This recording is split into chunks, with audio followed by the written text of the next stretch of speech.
Natural Waterfalls with Robert Stapleton. Pondliner.com and No Limits Power Sports are proud to present Natural Waterfalls with Robert Stapleton.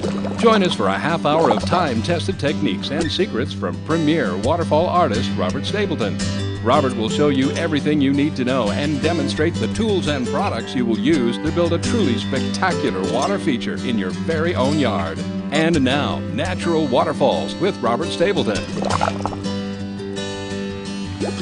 Robert is on the road again, this time heading to Greenville, Texas to visit with Don and Paige about replacing an old malfunctioning water feature. The feature has been problematic for them since its completion years ago. The stones are piled and cemented together in sort of a haphazard fashion, and because the feature is cemented, the many leaks that have appeared cannot easily be repaired. You can see right over there where it's starting to come down and leak on. It's actually leaking on all three sides, the far side, the middle, and on this side, isn't it? Right. Yeah. And then the chlorine has killed the plants many times, and so I just want to get rid of So you that. basically run it for just a short period of time and then you turn it off, Exactly. knowing that the chlorine is going to kill the plants and plus further damage the waterfall even more. But we haven't actually run it in 2 years. You haven't run it? It's been off for 2 years because years. we don't want to lose the water. As our trios say their farewells, two things are clear. The old water feature will have to be removed, which will be somewhat of a challenge as it's cemented directly to the coping around the pool. And a new approach to our project must be taken so as to avoid the chlorine problems of the faulty feature. A week passes and we arrive and begin setting up our staging area. Don and Paige have given us permission to use as much of their backyard as we need so that we can set up the new feature anywhere, as we know we must build our feature a little farther from the pool. Little do they know, they've given us license to build a much bigger feature than they expect. I'm Robert Stapleton, and I can't tell you how long I've been waiting for this day. We're finally going to remove this water feature of Don and Paige's that's been here for a number of years. It doesn't run, it leaks off the back end, and we're going to build something that's just going to blow them away. And you're going to learn a lot in this show because we're going to build some styles and techniques that we haven't taught before. The first thing we've got to do, though, is we have an electrical problem that we have to address. Come and let me show you what we got to do. One of the very first things you want to do before you start your project is you need to contact your local line company and do a line search. This will allow you to find all of your electrical lines, your gas lines, septic lines, sewer lines. That's very important that you find those so that you don't damage them, and you can always adjust and build your feature around them. Now, this particular problem here is going to be an issue for us. This is an electrical box, and so we're going to come in and we're going to start doing this by hand to make sure that we don't damage any lines.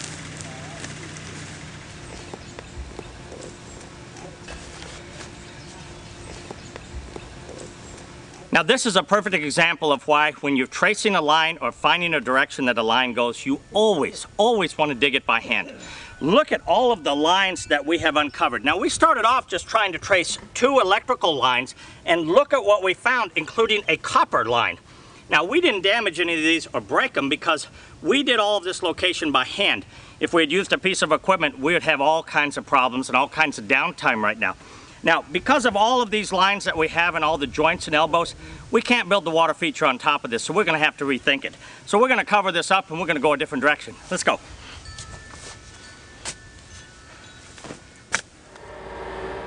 A little old-fashioned destruction can be fun. However, in this case, this powerful machine will be set by Robert to a rather delicate task: to break apart the cemented stones of the old feature without doing damage to the pool.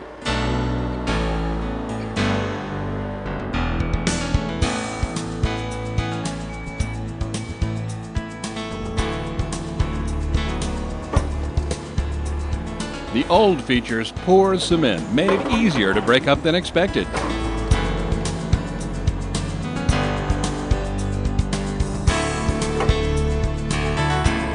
The electrician has arrived, and he and Robert discussed the job so far.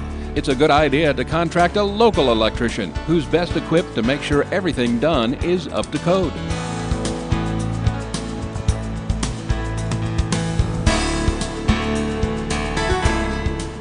Our gravel also arrives thanks to a local stone yard, and we are ready. Next, we build, and not just a spectacular water feature, but another surprise for Don and Paige as well. Find out what it is when Natural Waterfalls continues. Robert always has a surprise up his sleeve. Don and Paige expect a slightly larger feature to replace their old one. Not only will they get more than they expect there, but Robert is planning patios, gardens, and walkways on top of that. In essence, we're building two projects. Here, since our old water feature site had too many electrical and water lines buried beneath it, we have chosen a new site. This extension cord is being used to outline our new site's pond area. Now that it's placed, the crew can begin their excavation. And as our crew digs and shapes our pond area, the big machines gather more dirt. It is perhaps a little ironic that when one imagines a water feature showing mostly stone on the outside, what is sometimes the largest part, the soil underneath, built up and packed down, is forgotten. In order for our water to fall, a large mound must, of course, be built. This pile of dirt next to our pond area will be packed, cut, and shaped to accommodate our stones. The guys make good progress digging out our pond area, and our hill grows and is packed down. By the way, the soil used to build our feature must be free of debris, such as limbs and roots. In the meantime, Robert is looking for a suitable place to build Don and Paige's surprise patio and walkway. One of the things that you're seeing here is an erosion pattern that the water is starting to form. And this is an indication of where the water travels when we get a lot of rain. We don't want to build our patio or our pathway here. We're going to do an inset patio and a pathway, which is really cool. We're going to start cutting it out right now, but we're going to stay away from this erosion pattern. Come on, let's go. We're going to be taking our rototiller here, and what we've got to do is we've got to till the soil up and go down about 2 inches. Our flagstone is going to vary from 1.5 inches to 1.75 inches, and we always want to be able to put a base of fines down on top of the weed fabric that we're going to lay. I'm going ahead and filling in all the grooves and the little valleys that the shovels have left, and also that the rototiller left, and making it nice and smooth and level. When you're building a pathway, don't make them straight, that's boring. Give it a little character, a little zip, a little pizzazz.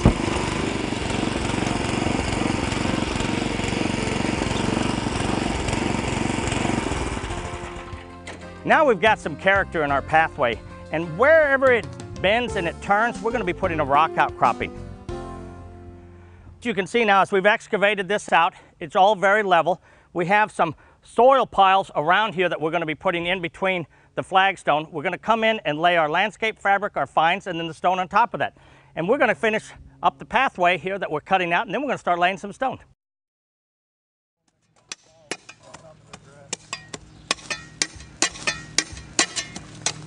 What we're doing is we're going along and we're marking the outside of this stone with this flat shovel.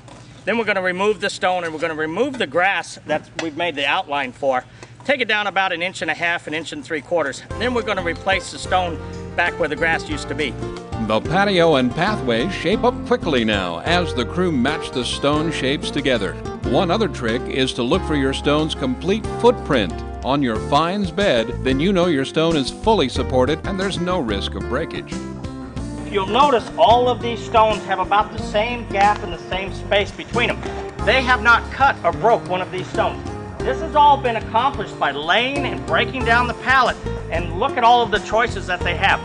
This is the right way that you do a patio and a pathway. The patio and the walkways are really coming together now, as is our rough dig of our pond area. We must be careful to tread thoughtfully from now on so we don't damage our ledges, all being cut with a 2 to 3 degree taper back into the wall so the weight of the project will not over time cave them in. We have also begun cutting some pockets, including the pocket for our skimmer. It's always better to go a little bit too deep for your skimmer. You can come back in, lay a landscape fabric down underneath, put pea gravel on it, and then you can adjust your elevation that way. Works out really well. Water, if not setting in a level pool, will of course get out of hand. So it is imperative to check our levels often. Robert is using what is called a string level, staked in across our pond area's widest point, and we find our pond is level.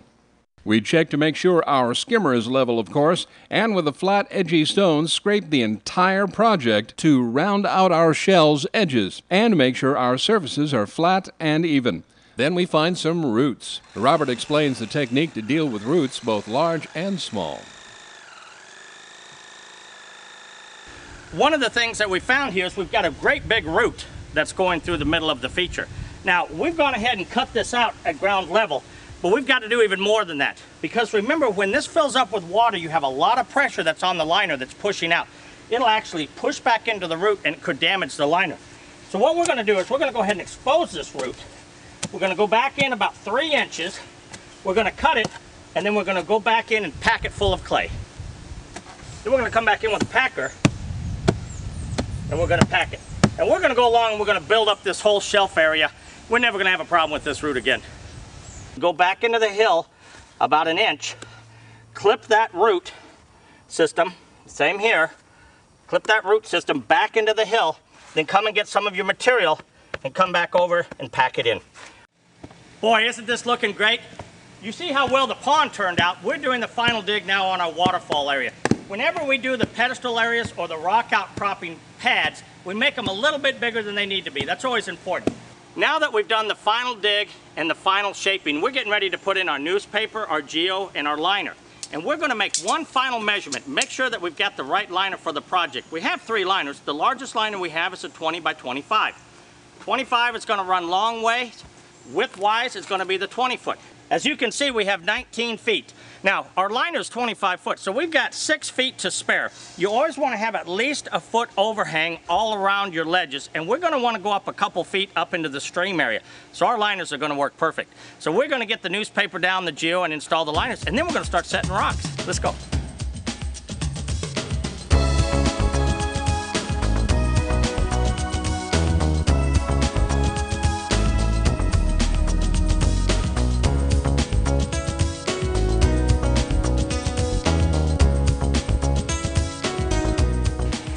Here's a little trick whenever you go to lay the wet newspaper. Always use the grain or the fold of the paper and lay it against the ledge or the shelf area. Now, when you're dealing with a sandy soil or a soil that's very rocky that might have a lot of impediments in it, go really heavy on the paper. Remember, it's going to make a real hard protective shell for your liner. We finish up our newspaper shell in the pond area. Then we put our geo down, stapling it at its edges. Notice the bare feet. They're easier on the geo, and when walking, detect small stones that may be left underneath the geo that need to be removed. The liner goes in next, and it's molded to our pond shape with a special folding technique. Then we repeat the process with the upper area, and then start placing stones around the feature's base.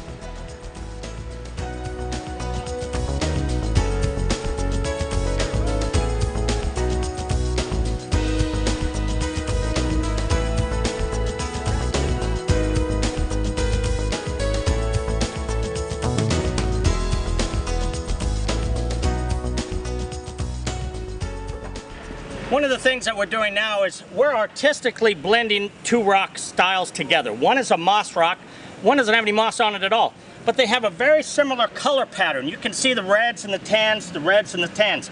We're doing this because as we start to wrap around the front of the feature, it's going to have a lot of moss rock. And so if you had no moss rock and all of a sudden a lot of moss rock, wouldn't look natural. But if you start to blend it in together as it comes around the feature, it'll look like it's been there forever. This is awesome. We're getting excited at this point as we cut our shell stones because this is where the feature really comes together quickly.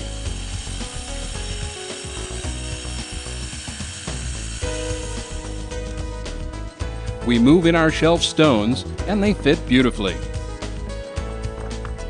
We set our stones looking for matching lines.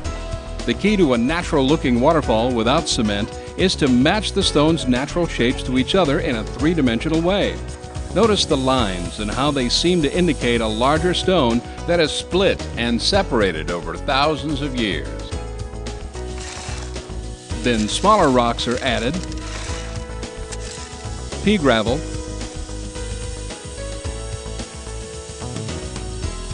and then fine gravel completes the 4-stone method.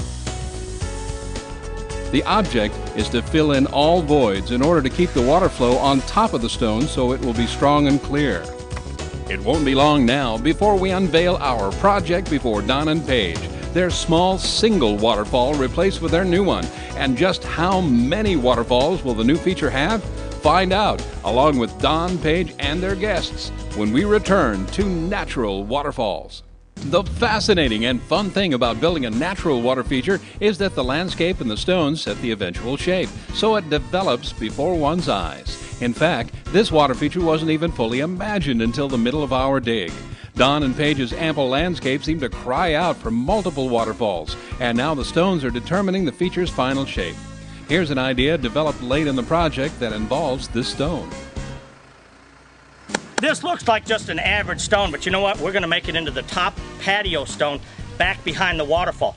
See, you always want to artistically make things happening all the way around the water feature. Now, on this waterfall, we've got the water coming off the front, we've got the water coming off both sides, but we've got something really cool on the back. Look what we've done here. We've created stone steps that's going to go up to this patio stone, so you'll be able to stand up here, climb on top of the waterfall, and view it. It's going to be absolutely gorgeous. Elsewhere, our patio and walkways turned out great. Our flagstone pieces match beautifully, and the new gardens are alive with vibrant color. And of course, Donnie and Paige have no idea they even exist. They're a surprise. Here we are installing autofills to our pump for Don and Paige's convenience, and continue to plant around and inside our feature. Many lights are installed and hidden. This feature will look beautiful at night. And though it's taking on a finished look, there are creative options even at this stage, such as this hollow log that diverts enough water to create an exotic little waterfall. The time has arrived to reveal our feature. First, let's see what Don and Paige's guests think of the feature and all the surprise trimmings. Wow, that's beautiful. And here they come in Robert's Super Buggy.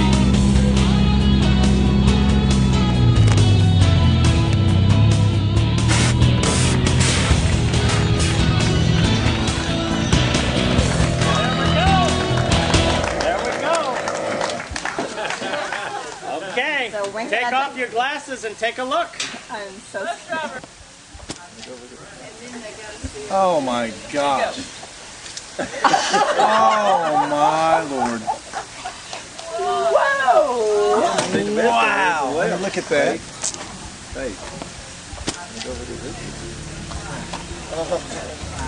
Wow. Whoa! Wow.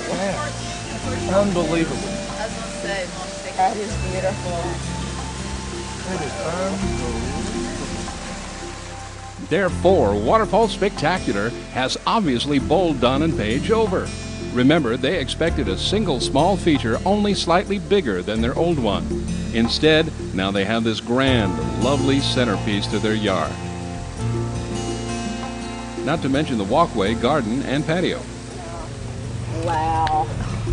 Oh, Robert, this is beautiful. There are so many angles to view the feature from. So many ways to enjoy it. Remember our stone steps leading from the back of the feature to this topside viewing position.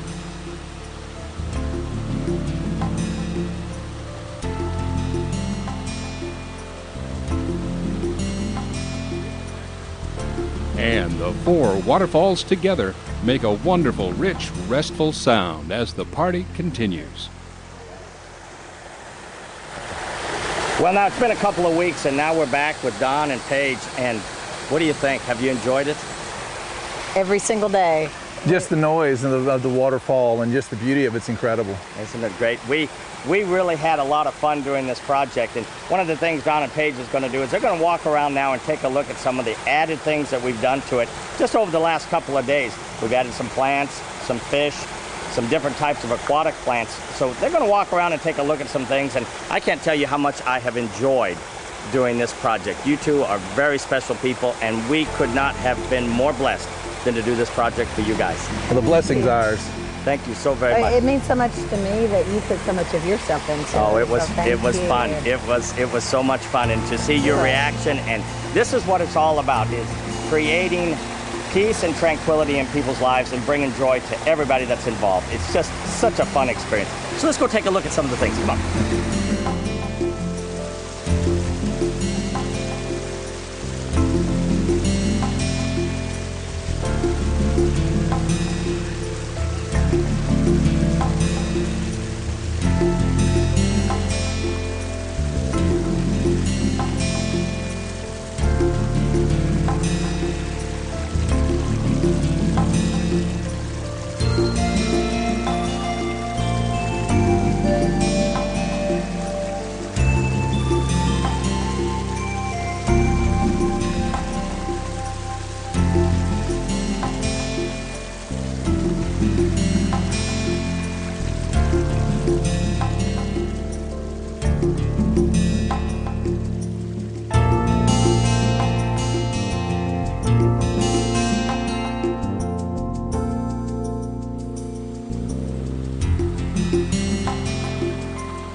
Robert is back on the road to his next destination and spectacular water feature. Until we meet again, we thank you for watching Natural Waterfalls with Robert Stapleton. So long till next time, and keep it natural.